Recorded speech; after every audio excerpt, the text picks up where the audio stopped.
This is your WCFW Daily News Roundup for 105.7 CFW in Chippewa Falls and 93.5 The Tap in Eau Claire. For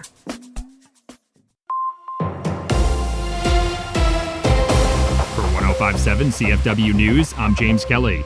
Chetek residents are expressing concerns over the installation of flock safety cameras by the police department without notifying the city. 2 of the flock safety cameras, used to track passing vehicles and automatically flag vehicles of interest for law enforcement authorities, were installed in the area about 2 months ago. According to a WEAU report, police department officials did not inform Mayor Jeff Martin or the Chetek City Council before the cameras were installed. City of Chetek officials say the police department is not required to notify them about the implementation of new technology as long as the cost for that equipment falls within the department's operating budget. Police Chief Ron Ambrositis also defended the decision at a recent city council meeting, citing the way video from something like a doorbell camera has benefited investigations in the past. The technology has received wide criticism over recent years as people express concerns over privacy. There have also been a number of instances nationwide where individual law enforcement officers have misused the flock safety cameras for personal reasons.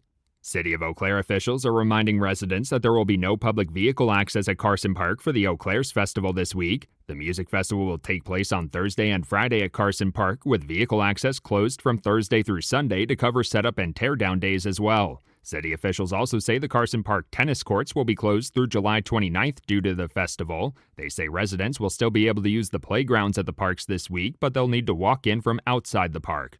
A recent study conducted by UW-Eau Claire researchers found that the sedimentation pollution in Lake Altoona could cost the city millions of dollars in lost revenue if left unchecked. According to the study, Lake Altoona generates over $5 million in economic impact for the city each year. If the sedimentation management efforts like dredging projects stop and the pollution becomes too extreme, however, the study found property values along the lake could drop by over $35 million and cost the city nearly $800,000 in property tax revenue each year. For 105.7 CFW News, I'm James Kelly. For Civic Media News, I'm Connie Fellman. Investigators say they've uncovered possible evidence that breathes new life into a decades-old cold case in Fond du Lac County. 5-year-old Bobby Joe Fritz disappeared from his Campbellsport home in the spring of 1983. Now, investigators are digging into that home's basement with the help of the state crime lab. Fond du Lac County detectives served a search warrant last week at the house where Bobby Joe lived when he disappeared. Investigators say during that search they found what they describe as potential evidence. Fond du Lac County Sheriff Ryan Walschmidt says the agency remains committed to working unsolved crimes, including Bobby Joe's. He says this is an active investigation, and they will release more information only when it will not jeopardize the investigation. Anyone with information is asked to call the Fond du Lac County tip line. 3 years ago, on the 40th anniversary of Bobby Joe's disappearance, his older sisters said both their parents have since died without ever knowing what happened to their little boy. Wisconsin Democrats are asking state election officials to pull back new guidance on absentee ballots, saying it could affect how people vote in the primary. The Wisconsin Elections Commission told clerks not to let voters spoil and recast a ballot, something Democratic Party Chair Devin Remaker says used to be allowed. He argues the change followed lawsuits from Republicans and was issued improperly. Democrats warn that without a reversal, some voters may not be able to fully take part in the primary. The Elections Commission has not yet announced whether it will revisit the guidance. Wisconsin is taking a step to ease its nursing shortage by allowing more registered nurses to teach students in clinical settings. Governor Tony Evers approved an emergency rule that expands who can serve as nursing instructors. Qualified RNs with the right experience and training can now help teach, even if they don't yet have a master's degree. State leaders say the change should help schools train more nurses and get them into the workforce faster.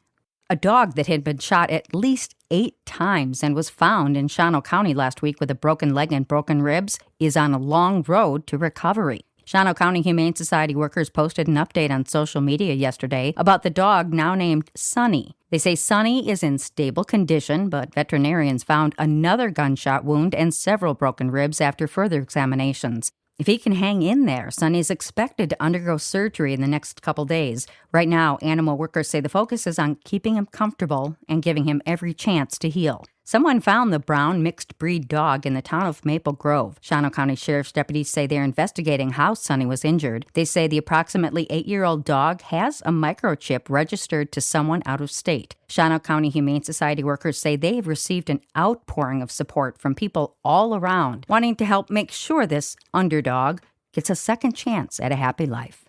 Federal officials will be in Sauk County next week for disaster assistance. The Federal Emergency Management Agency and Small Business Administration will set up shop at Baraboo City Hall for in-person help with filing claims following recent severe storms and flooding. The assistance will be available every day next week between 8 in the morning and 4 in the afternoon. Officials say residents should file claims with their insurance provider before coming to City Hall. The Wisconsin Elections Commission is warning voters that betting on an election could put their ballot at risk. The agency says state law bars anyone who has a wager on an election from voting in that same race, and officials say that could lead to a challenged ballot or even felony charges. The warning comes as prediction markets keep growing, and the issue has drawn new attention in Wisconsin. Governor Tony Evers has also taken steps to limit the use of non-public information in prediction markets by state employees. And that's your state news update. I'm Connie Fellman for Civic Media News. The Brewers battle the Mets. Hi, I'm Mike Clemens with sports, where the Brewers and Mets are going at it today to win this 3-game series at American Family Field in Milwaukee. The Mets shut out the Brewers last night 4-0 thanks to a good performance by New York rookie Zach Thornton, who's now thrown 18 scoreless innings in a row. The Brewers' Brandon Sproat, after losing to his former teammate. That's what Thornton does. That's what he's done his whole career so far. I know him pretty well. He's a super just crafty lefty. In golf, round 3 of the Wisconsin Amateur Championship today, Garrett Schultz of Oconomowoc atop the leaderboard, tied with Brandon Clutie, originally from South Africa, who talked about the crew at the West Bend Country Club. They're so good at setting the course up. The number that you have to hit has to be just so precise, and you have to hit it perfectly to get the right spin to make it sure that it stops. I think you're going to see a lot of dispersion between just an average round and a good round. That's golfer Brandon Clutie with Sports. I'm Mike Clemens. Mostly sunny today, our high right around 77 this afternoon. Tonight will be mostly clear. We're going to drop to 55 for an overnight low. Tomorrow, another sunny day, a little warmer with a high of 84. I'm meteorologist Sean Cable. Currently, it is 60. That's your WCFW and the TAP Daily News Roundup from Civic Media. Subscribe to this podcast on Spotify, Apple, or wherever you find your podcasts. Find more news at WCFW.FM or thetap.fm.